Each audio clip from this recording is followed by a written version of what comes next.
Allah,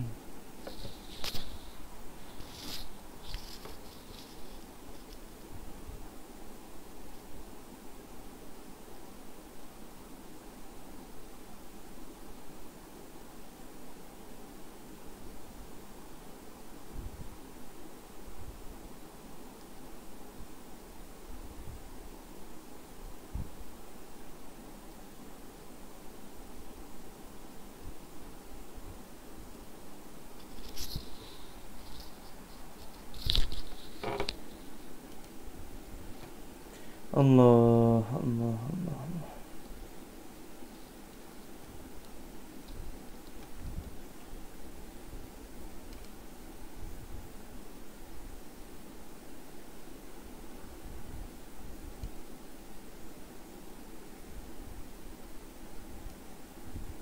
Jelas ke suara saya? Ibu ayah, jelas tak suara?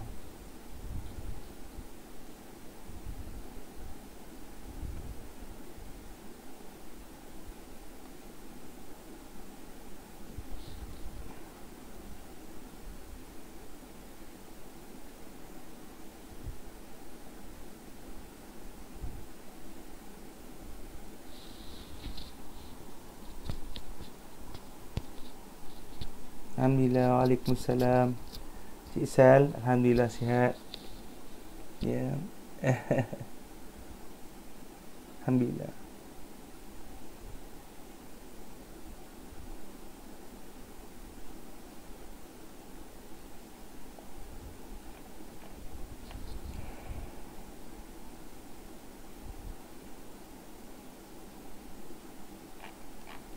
Baik, bismillahirrahmanirrahim. Kita hadiahkan Fatihah kepada Rasulullah sallallahu alaihi wasallam dan kepada Maulana Al-Imam An-Nawawi radhiyallahu taala anhu, dan kepada guru kami Maulana Sya'bi radhiyallahu anhu, dan sekalian para aulia, para ulama, dan sekalian kaum muslimin dan muslimat, syai'unillahi lahumul Fatihah.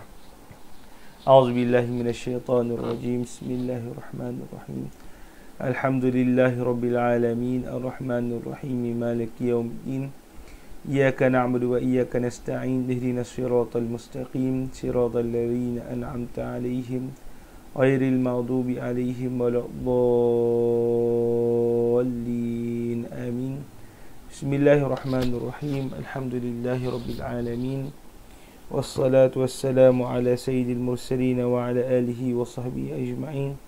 ربنا اشرح لنا صدورنا ويسر لنا أمورنا واحلل عقدة من ألسنتنا يفقه أقوالنا.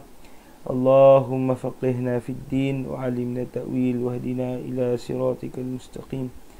وصل اللهم على سيدنا محمد عبدك ونبيك ورسولك النبي الأمي وعلى آله وصحبه وسلم وبعد. InsyaAllah kita sambung pengajian kita daripada bacaan kitab Riyadhus Salihin min kalami Sayyidil Mursalin sallallahu alaihi wa alihi wasallam, karya Maulana Al-Imam Sidi Yahya bin Sharaf An-Nawawi radhiyallahu ta'ala anhu. Baik, sebentar. Dan kita berhenti pada bab Al-Mujahadah. Bab Al-Mujahadah, iaitu bab yang menceritakan berkenaan dengan tuntutan untuk kita sentiasa bermujahadah, iaitu berusaha bersungguh-sungguh dalam mendekatkan diri kita kepada Allah Subhanahu wa taala.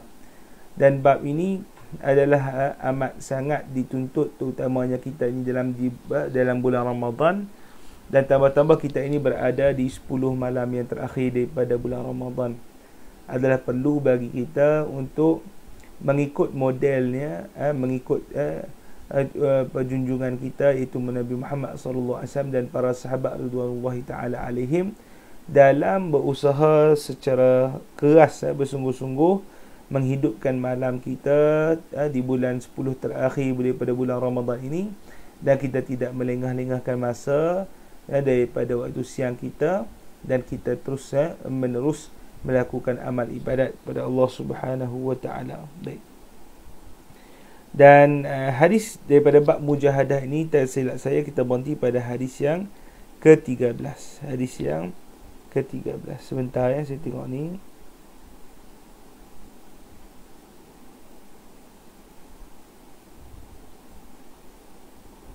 Baik.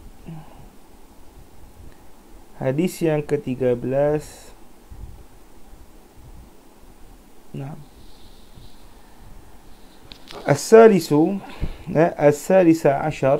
الثالث عشر قال المصنف والشارح رحمهم الله تعالى ونفعنا بهما بعلوم مشايخنا بعلومكم في الدارين آمين.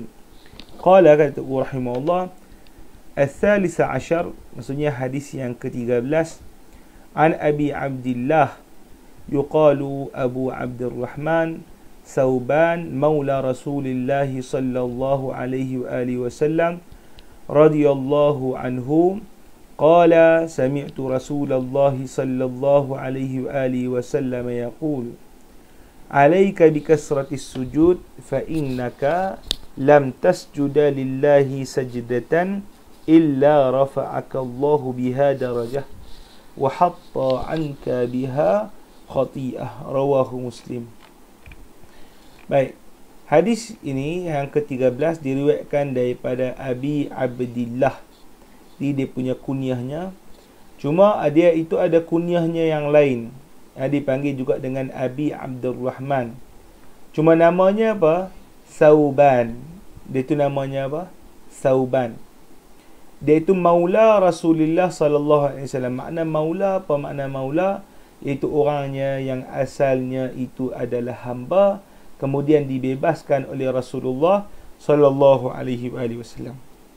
Maula maksudnya Thawban itu asalnya adalah hamba, kemudian dibebaskan oleh Rasulullah sallallahu alaihi wasallam. Baik. Saya tengok di sini dipanggil huraian berkenaan dengan siapakah Thawban itu ataupun perincian biodata berkenaan dengan Thawban. Kata Maulana Al-Imam Ibn Illan radhiyallahu ta'ala anhu, yang pertama, Thawban radhiyallahu ta'ala anhu itu daripada asalnya itu Yaman. Dia itu berasal daripada Yaman. Ya.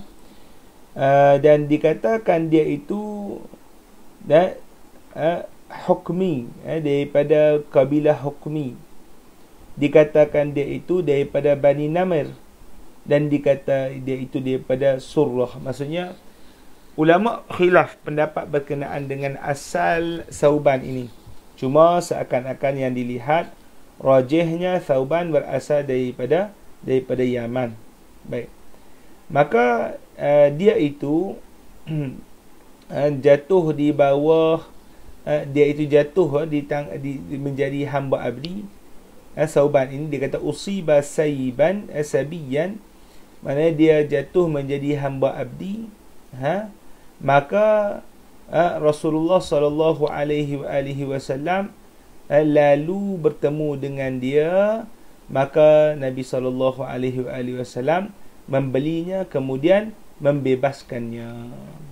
Jadi Thawban ini dia pernah ditawan menjadi hamba abdi, dan kemudian Rasulullah SAW beli dan kemudian bebaskan dia.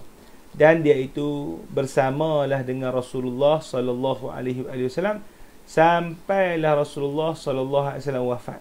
Ini yang disebut dalam huraian syarah ini. Dan kata Tu'u rahimahullah, dan dia itu wafat di Hims.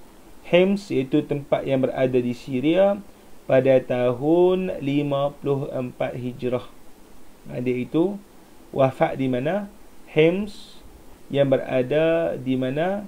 Di Syria pada tahun 54 Hijrah. Itu biodata Thawban radhiyallahu ta'ala anhu. Baik, apa dia kata? Sami'tu Rasulullah sallallahu alaihi wasallam yaqul, aku telah mendengar Rasulullah sallallahu alaihi wasallam berkata, alaika. Apa maksud alaika? Maksudnya apa? Ke atas kamu. Alaika itu maknanya mesti engkau. Itu makna alaika. Mesti engkau bikasratis sujud. Engkau banyak sujud. Engkau banyak apa? Banyak sujud. Waalaikumsalam. Ibu Latifah, muka surat berapa? Saya tak pastilah dalam syarahan apa? Dalam apa kitab syarahan ibu ayah semua. Cuma dia cuba tengok dalam indeks, dia dalam bab mujahadah hadis yang ke-13. Cuba tengok indeks bab mujahadah, hadis yang ke-13. Baik. Dan kata Nabi SAW, mestilah engkau itu banyak sujud. Maka kata Rasulullah SAW, fa innaka lan tasjuda, maka sungguhnya engkau itu tidak akan sujud lillahi sajdatan, bagi Allah Subhanahu wa taala satu sujud pun, illa rafa'aka Allahu biha darajah, melainkan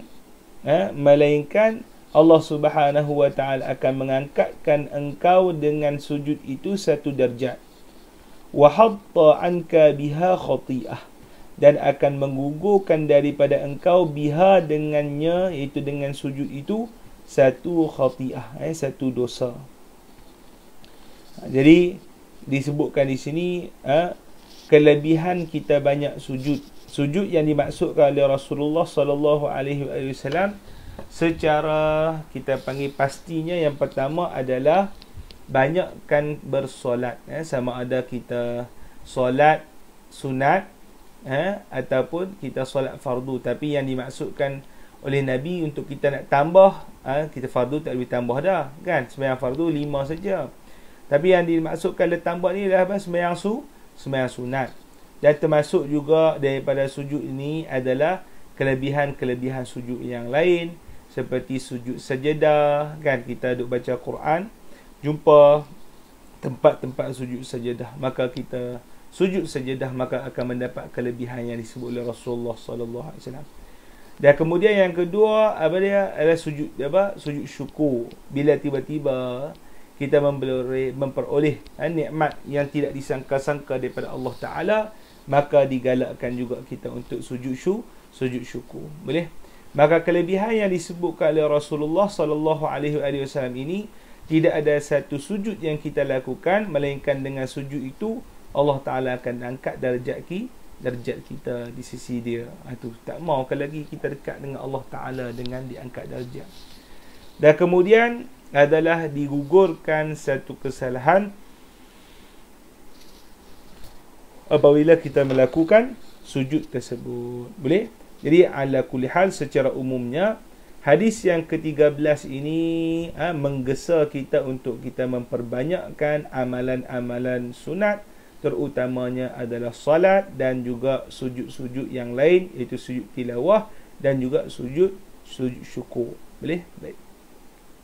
Kemudian hadis yang ke-14. An Abi Safwan Abdillah bin Busri Al-Aslami radhiyallahu anhu qala Rasulullah sallallahu alaihi wa alihi wasallam, khairun nasi man tala umruh wa hasuna amaluh, rawahu at-Tirmizi wa qala hadithun hasan, busrun bi dhammil ba wa bis sinil muhmalah. Baik, al-khamis al-ashar. Baik. Hadis yang ke-14 daripada Abi Safwan Abdillah bin Busri Al-Aslami radhiyallahu ta'ala anhu qala, katanya, qala Rasulullah sallallahu alaihi wasallam, sabda Nabi sallallahu alaihi wasallam, khairun nasi, sebaik-baik manusia, man tala umuruh, siapa yang panjang umurnya, wa hasuna amaluh, dan elok amalnya. Hadis riwayat At-Tirmizi. Baik. Pertama berkenaan dengan Abi Safwan, itu dia punya kunyahnya, nama dia adalah Abdillah berketurunan Al-Aslami, Bani Aslam, iaitu daripada keturunan orang Arab daripada Bani Aslam. Baik. Kemudian beliau itu, kata Tok Guru rahimahullah, daripada mereka yang sempat solat ke arah dua kiblat. Orang yang sebahagian yang sempat solat ke arah dua kiblat. Apa dia? Sempat solat dua kiblat tu maknanya sempat solat apabila solat itu dihalalkan ke Baitul Maqdis dan solat itu dihalalkan kepada Kaabah, ya. Dan beliau itu dikata di sini mimman shalla lil qiblatain wa wada'a sallallahu sayyadahu ala ra'sihi wada'an lahu wa qala ya'ishu hadha al-ghulam qarnan fa'asha 100 sanah wa qala la tamut hatta yadhhabu hadha as-su'lul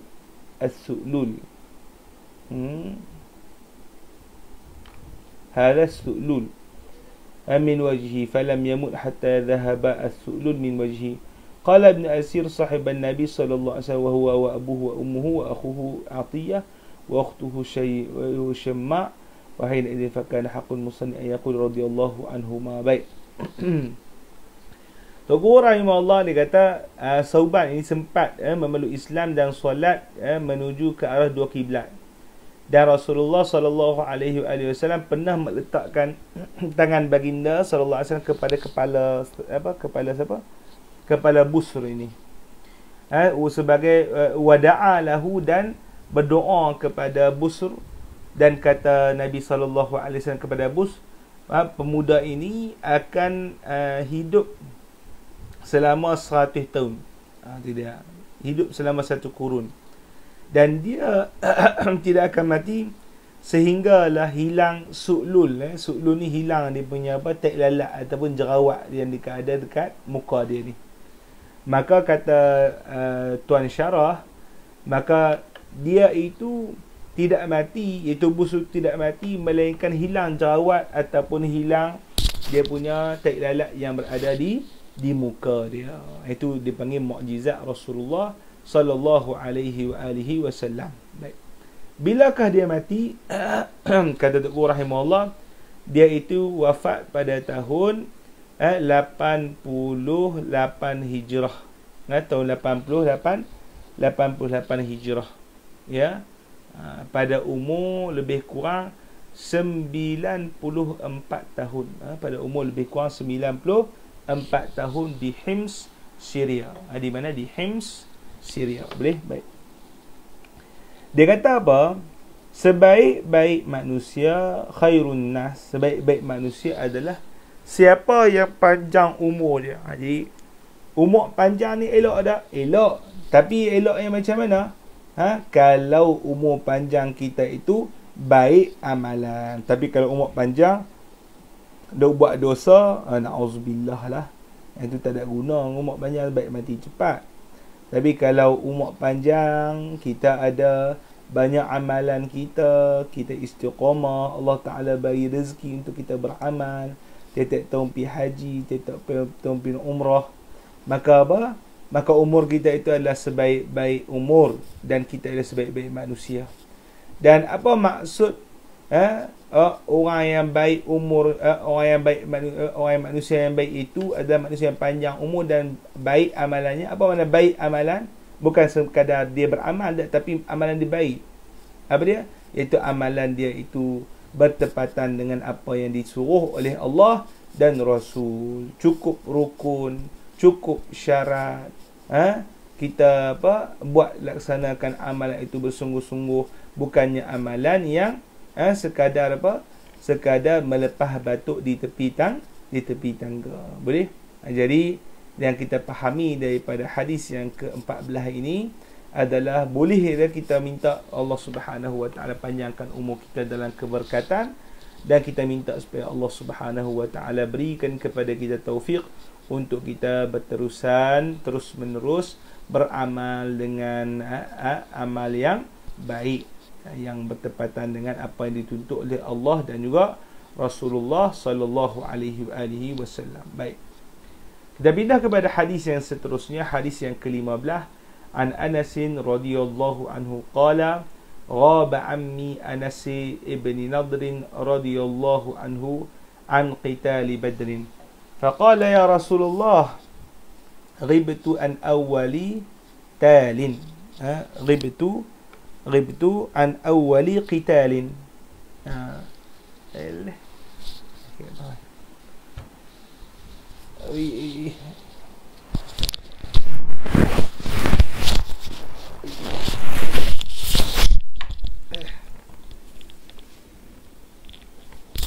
طيب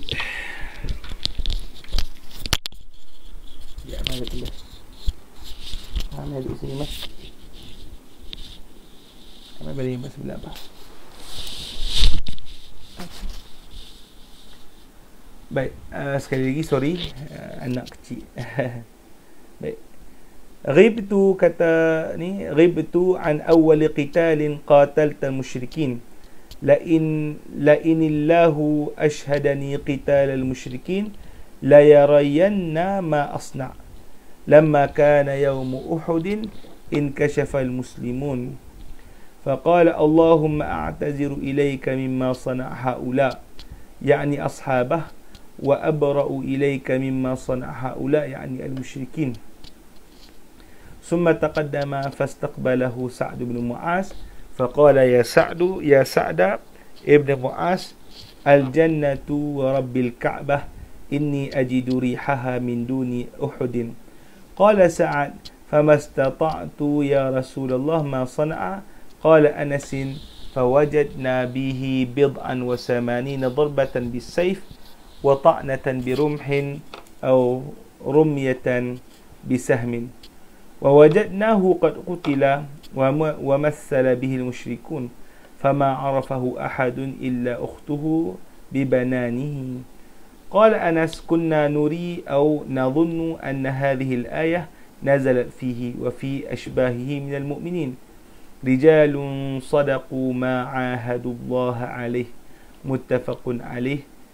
قوله ليرين رواه بضم ليرين وكسر الراء ليظهرن الله ذلك للناس. روى بفتحهما ومعناه ظاهر والله أعلم. Baik. Apa maksud hadis ni? Kata Tok Guru rahimahullah, hadis yang ke-15 daripada Anas radhiyallahu taala anhu. Qala, kata Anas, ghaba ammi. Tidak apa, ghaba anni ammi, maksudnya tidak menyertai pakcik aku. Siapa pakcik aku tu? Anas bin Nadr radhiyallahu taala anhu an qitalil badri. Maksudnya Anas bin Nadri tidak sempat nak menyertai peperangan Badar. Nak menyertai peperangan Badar. Faqala, maka dia berkata kepada Rasulullah sallallahu alaihi wasallam, wahai Rasulullah, aku ini tidak sempat menyertai peperangan yang awal yang telah engkau perangi padanya itu kaum musyrikin. Dan jikalau Allah Ta'ala memberi peluang kepada aku menyaksikan peperangan dengan kaum musyrikin, nescaya akan Allah Ta'ala persaksikan aku ini tentang apa yang aku lakukan. Maksudnya kata Anas bin Nadr itu, kalau ada peluang lagi aku nak masuk peperangan selepas ini, Allah Ta'ala akan zahirkan apa yang akan aku buat untuk kaum musyrikin, ataupun apa yang aku bersungguh-sungguh untuk aku nak lakukan di dalam peperangan tersebut. Maka apabila datangnya pada peperangan Uhud, inkashafal muslimun. Inkashafal muslimun itu maksudnya berlaku kepada kaum muslimin apa yang berlaku. Maksud kan kita tahu peperangan Uhud iaitu berlaku kaum muslimin ada berkucar-kacir barisan ketenteraan mereka. Maka pada ketika itu kata Anas bin Nadr, Allahumma ya Allah, a'taziru ilaika mimma sana'a haula. Aku memohon keuzuran daripada apa yang telah dilakukan oleh mereka, iaitu para sahabatnya, iaitu berkenaan dengan apa yang dilakukan oleh kaum muslimin daripada tidak mengikut arahan Rasulullah sallallahu alaihi wasallam. Wa abra'u ilaika mimma sana'a haula, dan aku berlepas diri kepada engkau daripada apa yang dilakukan oleh mereka ini pula. Mereka ini iaitu makna merujuk kepada kaum musyrikin. Maksudnya Anas bin Nadr kata, ya Allah, aku mohon engkau ampunkan kaum muslimin yang tersilap langkah tadi. Ya Allah, aku berlepas diri juga daripada kaum musyrikin yang telah menyerang Rasulullah sallallahu alaihi wasallam. Summa taqaddama, kemudian dia melangkah ke depan. Fastaqbalahu Sa'd bin Mu'az, maka dia bertemu dengan Sa'd bin Mu'az. Maka dia berkata kepada Sa'd bin Mu'az, Ya Sa'd bin Mu'az, wahai Sa'd bin Mu'az, al-jannatu wa rabbil Ka'bah inni ajidu rihaha min duni Uhud.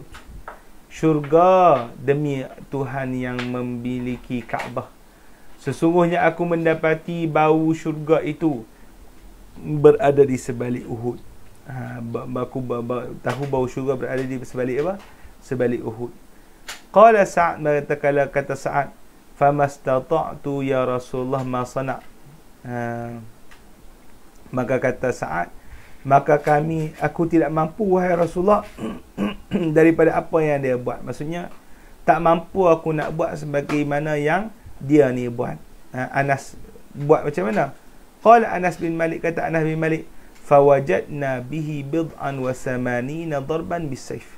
Maka kami dapati pada badan dia itu ada 80 lebih pukulan dengan pedang. Maksudnya 80 lebih kesan tetakan dengan pedang. Subhanallah. Au ta'natan birumhin, ataupun 80 lebih tikaman tombak.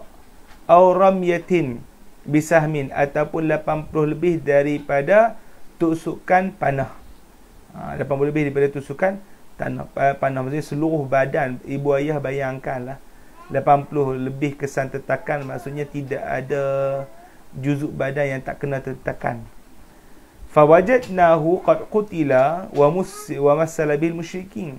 Dan kami dapatinya telah terbunuh dan muka dia telah dirosakkan oleh kaum musyrikin pada ketika peperangan. Maka tidak ada seorang pun yang mengenalinya melainkan saudara wanitanya, iaitu adik atau kakak dia, dari jari jemarinya. Maksudnya tengok jari ni, ini jari siapa dia? Sa'ad bin jari Anas bin Nadhr. Qala Anas, maka kata Anas bin Malik, kunna nuri au nadhun anna hadhil ayah, adalah kami ini sangka bahwasanya ayat ini diturunkan pada dia, itu pada Anas bin Nadhr dan semisalnya daripada kaum muslimin. Apa bunyi ayat itu? Rijalun sadaqu ma ahadullah alaih, iaitu lelaki-lelaki yang sadaqu, yang benar pada apa yang mereka janjikan kepada Allah Subhanahu wa ta'ala. Boleh? Jadi maksud dia dizahirkan di sini bagaimana bermujahadahnya, bersungguh-sungguhnya para sahabat yang dipanggil, terutamanya yang dipanggil sebagai Anas bin Nadhr. Dia itu bermati-matian terjun ke dalam medan perang untuk apa? Menzahirkan kecintaannya kepada Allah dan juga Rasulullah sallallahu alaihi wasallam.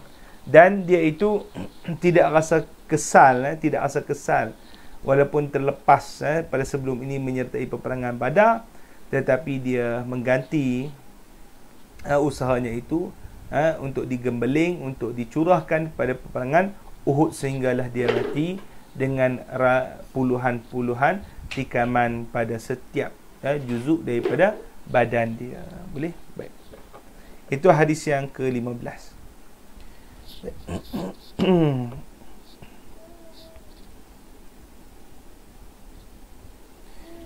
Jadi apa yang kedua, kita boleh tahu juga bahawasanya apa, apabila dia janji dengan Rasulullah SAW, ya wahai Rasulullah SAW, aku ni kalau ada peperangan yang seterusnya, aku akan tunjukkan kesungguhan aku. Jadi kalau dia janji dengan Rasulullah SAW, dan bila berlaku di masa kejadian, dia tunjukkan betul-betul berkenaan dengan kesungguhan dia tu tadi. Jadi dipanggil di sini, di samping makna mujahadah, tetapi dizahirkan juga makna yang kita sebutkan tadi adalah makna apa? Berpegang kepada janji. Baik. Seterusnya hadis yang ke-16, kita sambung baca lagi. As-sadisa asyar, hadis yang ke-16, an Abi Mas'ud Uqbah bin Amr al-Ansari radhiyallahu ta'ala anhu qala lamma nuzilat ayatus sadaqah kunna nuhamilu ala zuhurina faja'a rajulun fatasaddaqa bishay'in kathir faqalu mura'in وجاء رجل آخر فتصدق بصاع faqalu innallaha laghaniyun 'an sa'i hadha fanazalat الذين يلمزون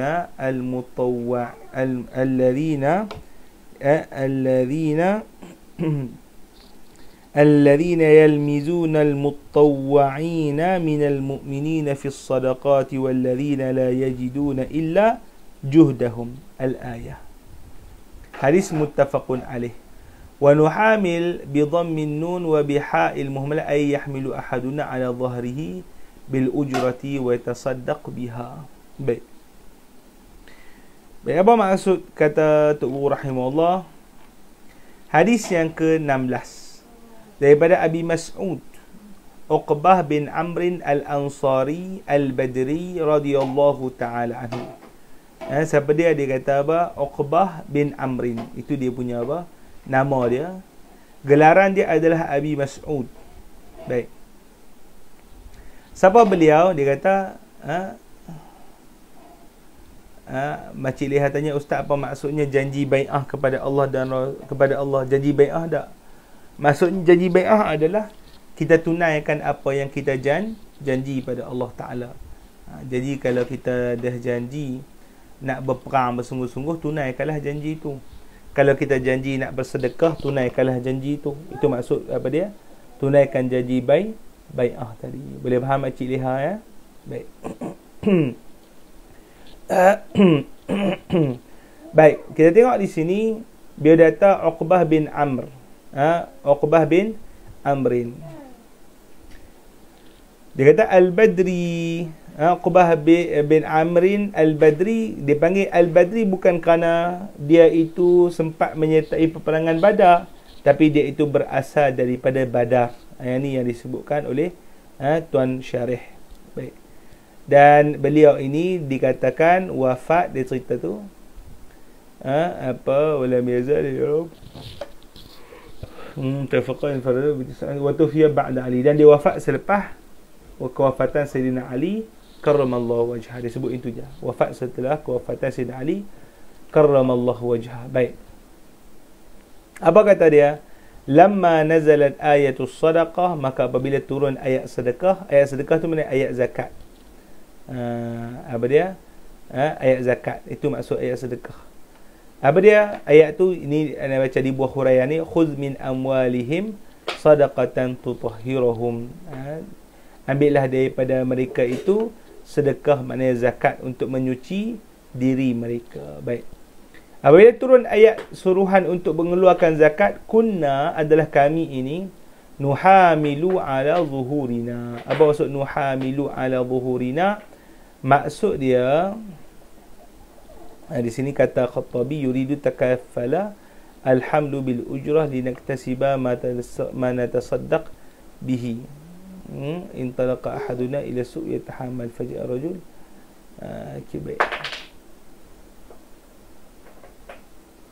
Baik, maka apabila turun ayat sedekah, ayat zakat ni, maka kami ini dipertanggungkan, nuhamil maknanya dipertanggungkan ke atas belakang kami. Apa makna dipertanggungkan belakang kami ini? Maksudnya kami pakat pergi ke mana? Ke pasar-pasar untuk nak mengambil upah, tolong pi tanggung. Tolong pi tanggung apa? Tolong pi tanggung harta-harta yang nak dikeluarkan zakat padanya, ataupun harta-harta yang harta-harta yang nak dizakatkan. Depa pi tolong pi tanggung harta zakat tersebut, dibagi bedak-bedak ke orang. Faja'a rajulun, maka datang seorang lelaki, fatasaddaqa bi syai'in katsir, maka dia itu telah memberi sedekah dengan kadar yang begitu banyak. Laki ni bagi kadar apa? Sedekah dia begitu apa? Begitu banyak. Maka kata orang, faqalu, kata orang, mura'in. Dia ni orang yang orang yang mura'in. Sana.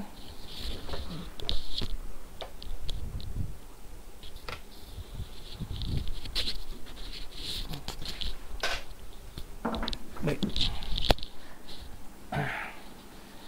Orang kata dia bila ada sedekah banyak sangat, dia ni orang yang mura'in, iaitu orang yang menunjuk-nunjuk. Wa ja'a rajulun akhar, maka datang seorang lelaki yang lain pula, fatasaddaqa bi-sa', maka dia bersedekah dengan sa', maksudnya bersedekah dengan satu cupak. Faqalu, maka depa pula kata, orang-orang duk kata lah.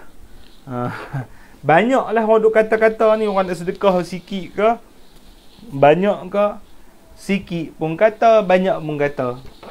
Bila orang sedekah dengan apa, satu cupak, orang duk kata pula, sesungguhnya innallaha la ghaniyyu min sa'il hadha, sungguhnya Allah Ta'ala tidak memerlukan satu cupak ni. Tu dia. Fanazalat, maka turunlah ayat Allah Subhanahu wa Ta'ala, innal alladhina yalmizuna, iaitu mereka yang mencela, al-mutawwa'ina, itu orang yang sukarela bersedekah daripada kalangan kaum muslimin, walladzina la yajiduna illa juhdahum, walladzina la yajiduna illa juhdahum, dan mereka yang tidak mendapati melainkan usaha mereka.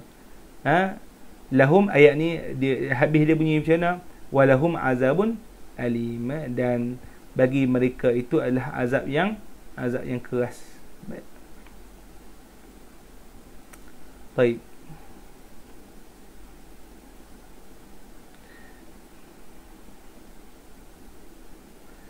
Baik. Apa maksud hadis ini yang kita boleh faham daripada hadis ni? Saya tengok di sini.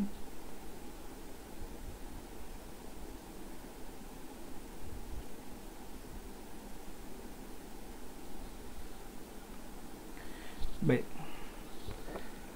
Hadis yang ke-16 ni menceritakan berkenaan dengan apabila kami nak pi tolong kutip sedekah, ataupun nak pi tolong bagi-bagikan sedekah kepada kaum fuqara, ada orang bagi sedekah banyak, geng-geng ada orang duk berkata, ni mengata ni orang munafik lah selalunya di zaman Nabi SAW ni.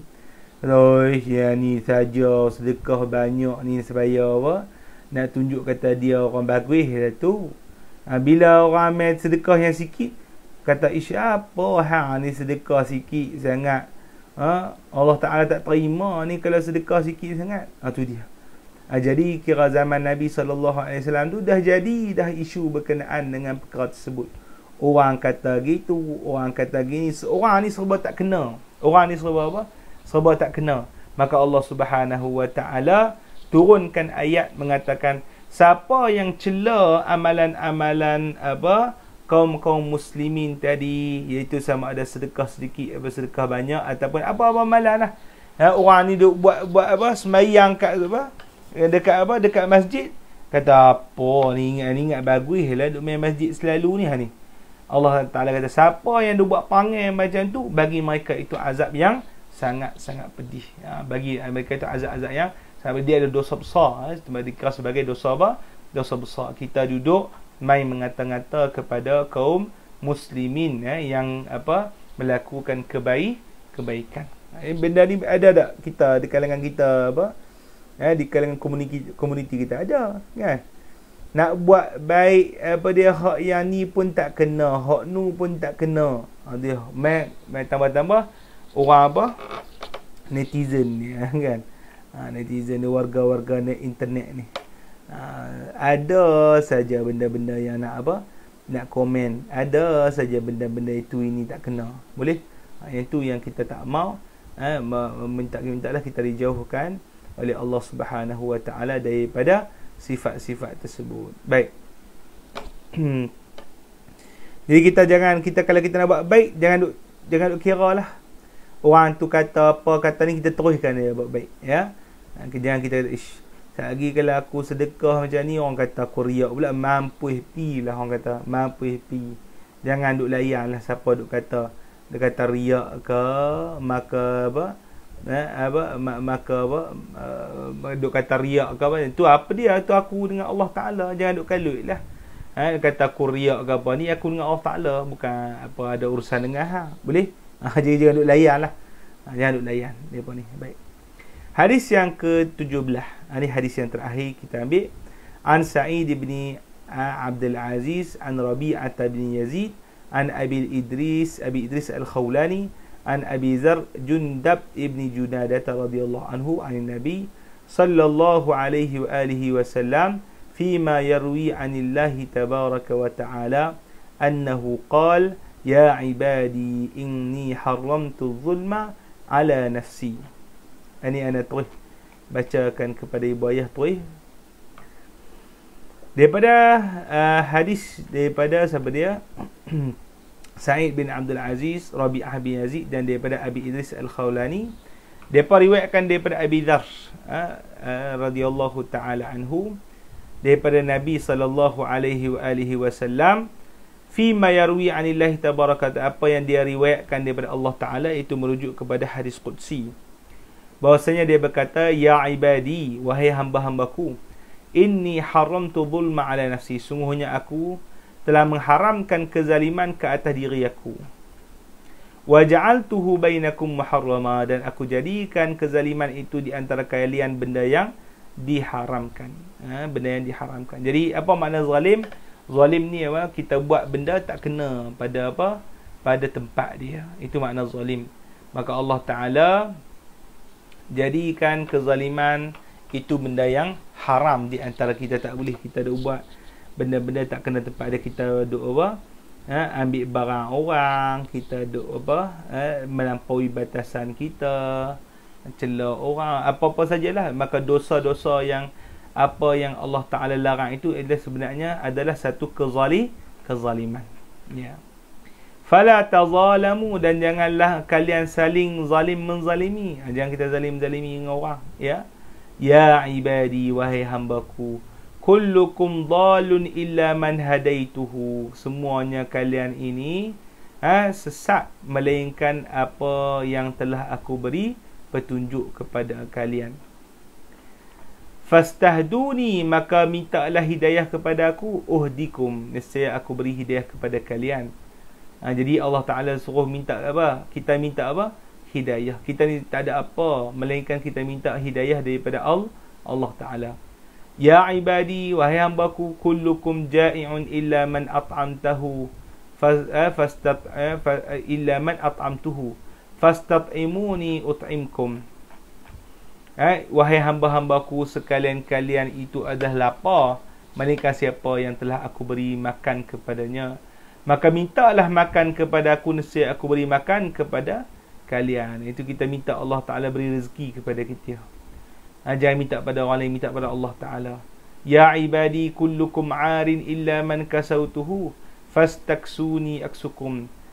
Wahai hamba-hambaku sekalian, kalian itu tidak berpakaian, 'arin, melainkan siapa yang aku beri pakaian kepadanya, fastaksuni, maka mintalah pakaian kepada aku, aksukum, nescaya aku beri pakaian kepada kalian.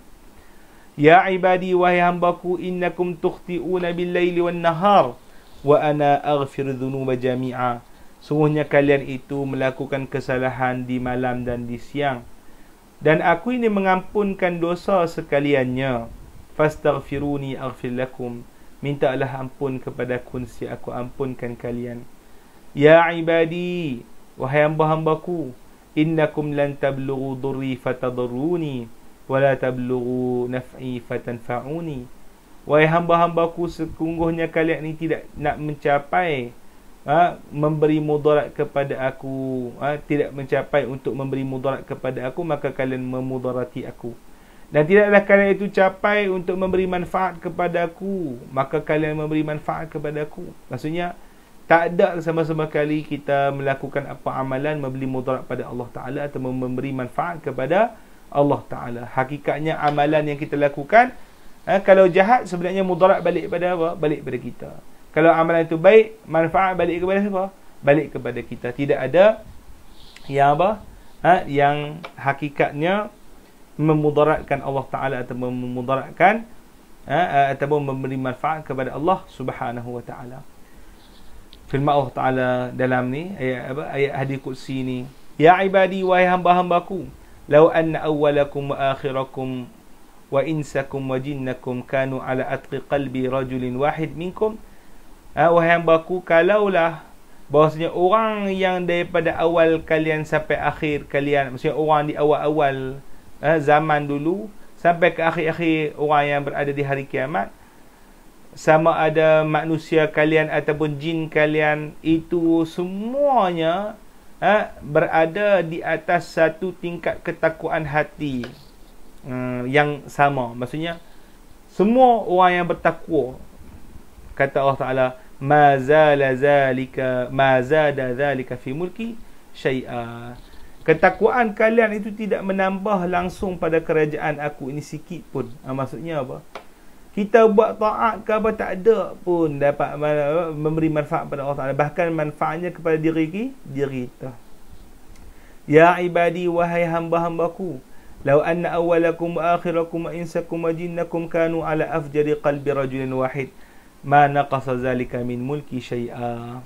Wahai hambaku, kalau orang daripada awal sejak zaman Nabi Adam sampai orang yang akhir pada hari kiamat, di kalangan manusia dan di kalangan jin, semua jahat, semua berada pada keadaan paling teruk daripada perangai, daripada amalan, adakah itu akan mengurangkan daripada kerajaan Allah Ta'ala satu? Tak beri mudarat pada kerajaan Allah, tidak memberi apa-apa mudarat, bahkan mudarat kepada diri kita sendiri. Wa a'udzubillah. Ya ibadi, law anna awwalakum wa akhirakum wa insakum wa jinnakum qamu fi sa'idin wahid fasa'aluni fa'ataitu kulla insanin mas'alah ma naqasa zalika mimma indi illa kama yanqusul mikhyatu idza udkhila al-bahr. Wahai hambaku, jikalau orang yang daripada zaman Nabi Adam sampailah zaman hari kiamat, di kalangan manusia dan jin, mereka itu berkumpul di satu tempat dan semua masing-masing meminta dengan permintaannya masing-masing, maka aku berikan kepada setiap orang itu apa yang dia mintakan. Nescaya itu tidak mengurangkan daripada kerajaan aku ini, melainkan seperti mana mengurangnya jarum apabila diletakkan, dicelupkan di dalam lautan. Maksudnya apa? Tak ada kurang apa pun daripada pembendaharaan Allah Subhanahu wa Ta'ala. Allah Ta'ala Maha Kaya, memberikan kepada kita pemberian yang tidak ada had. Ya ibadi, innama hiya a'malukum uhsiha lakum. Wahai hamba-hambaku, sesungguhnya iaitu adalah amalan-amalan kalian yang aku hitungkannya buat kalian. Summa wafiha lakum wafiyakum iyaha, yang kemudian aku tunaikan, aku balaskan kepada kalian daripada amalan itu. Faman wajada khairan, maka siapa yang mendapati kebaikan, falyahmadillah, maka pujilah dia pada Allah Ta'ala. Wa man wajada ghaira dhalika, dan siapa yang mendapati lain daripada itu, fala yalumanna illa nafsah, dan janganlah dia memaki melainkan hanya dirinya sendiri. Qala Sa'id, kana Abu Idris idza haddasa bihadzal hadis jatha ala rukbatayhi, rawahu Muslim. Kata Sa'id, dan Abu Idris apabila menceritakan hadis ini, dia akan melutut di atas dua lututnya. Rawahu Muslim. Hadis ini diriwayatkan oleh Muslim. Ruwina an Imam Ahmad bin Hanbal rahimahullah, laisa li ahli Syam hadisun ashrafu min hadha al-hadis. Kata Imam Ahmad, kami riwayatkan daripada Imam Ahmad bin Hanbal, tidak ada bagi ahli Syam, itu orang Syria, satu hadis pun yang lebih mulia daripada hadis ini. Ini kata siapa dia? Imam Ahmad bin Hanbal radhiyallahu ta'ala anhu. Jadi hadis ini menerangkan berkenaan dengan hakikat yang paling penting. Itu apa dia?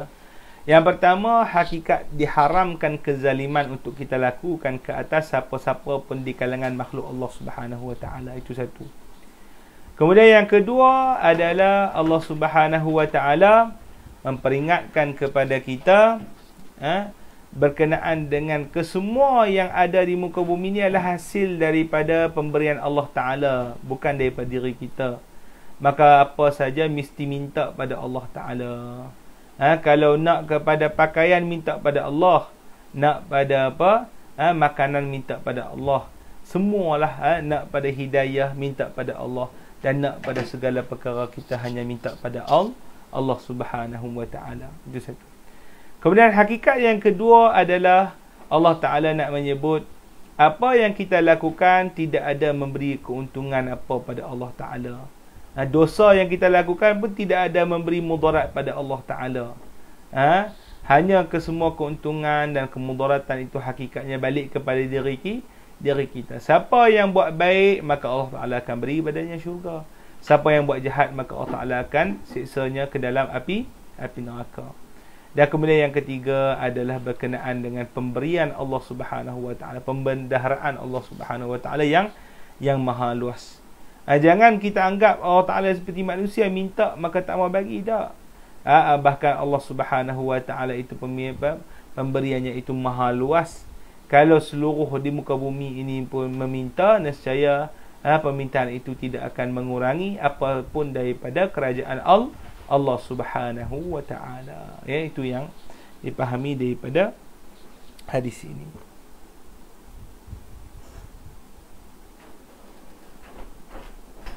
Baik, bab yang seterusnya, babu al-hassi ala ziyadi min al-khair fi awakhir al-umri.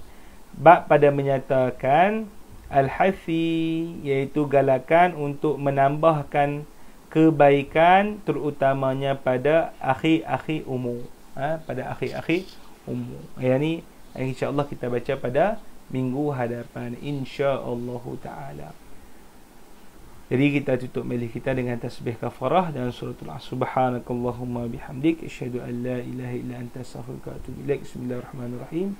Wal 'asr innal insana lafi khusr illa alladhina amanu wa 'amilus salihati wa tawassaw bil haqq wa tawassaw bis sabr. Walhamdulillahi rabbil alamin. Insya-Allah kita jumpa nanti pada kesempatan yang lain, insya-Allah taala.